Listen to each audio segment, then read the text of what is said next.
आरोप लगाते हैं। ये जो बोल गए, मुझे लगा कि ये शायद एक कन्फेशनल, एक कबूलनामा उनका है, उन्होंने कबूल कर लिया। और इसमें 3 in 1। पहली बात तो मोदी जी का दावा था कि काला धन हमने खत्म कर दिया। नोटबंदी के बारे में ही कहा गया था कि नोटबंदी से हिंदुस्तान में जो काला धन था सब खत्म हो गया। लेकिन आज अगर 2024 के चुनाव के बीच में अगर मोदी जी कह रहे हैं कि टेम्पो में बोरा भर भर करके, टेम्पो में लाद करके अदानी और अंबानी काला धन कांग्रेस पार्टी को पहुंचा रहे हैं, तो इसमें नंबर 1 उन्होंने कबूल कर लिया कि देश में काला धन खत्म नहीं हुआ, काला धन पूरा उसका बोलबाला जारी है।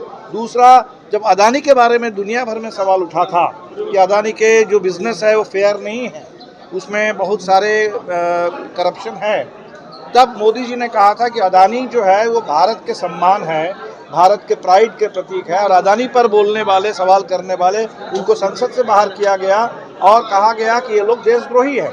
और आज मोदी जी खुद अदानी पर आरोप लगा रहे हैं कि अदानी ने ऐसा काम किया। और तीसरा, अगर मोदी जी कहते हैं कि उनका जो ईडी है, सीबीआई है, वो इनकम टैक्स है, वो भ्रष्टाचार के खिलाफ कार्रवाई कर रहे हैं। अगर अदानी अंबानी के पास काला धन है, अगर वो काला धन इस तरीके से टेम्पो में भर भर करके पहुंचाया जा रहा है और बावजूद इसके ईडी और सीबीआई और इनकम टैक्स की कोई कार्रवाई नहीं हो रही है, तो मोदी जी ने ये भी कबूल कर लिया कि ईडी और सीबीआई और इनकम टैक्स की जो भी कार्रवाई है वो राजनीति से प्रेरित है, वो अपोजिशन के खिलाफ है, वो भ्रष्टाचार के खिलाफ नहीं।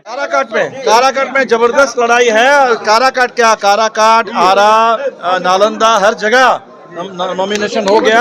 हर जगह हमने देखा कि पूरी सीधी लड़ाई है इस समय मोदी सरकार को सत्ता से बेदखल करने के लिए, रोजगार के लिए, महंगाई के खिलाफ और संविधान और लोकतंत्र की रक्षा के लिए लोग वोट दे रहे हैं। शरद पवार से लड़ाई को हल्का कर दिया है क्या? कोई लड़ाई हल्की नहीं होगी। लोगों ने गंभीरता से इस लड़ाई को लिया है, क्योंकि ये लड़ाई हिंदुस्तान के संविधान की रक्षा की लड़ाई है, ये लोकतंत्र को बचाने की लड़ाई है। इसलिए इस लड़ाई को कोई नहीं हल्का कर दे सकता।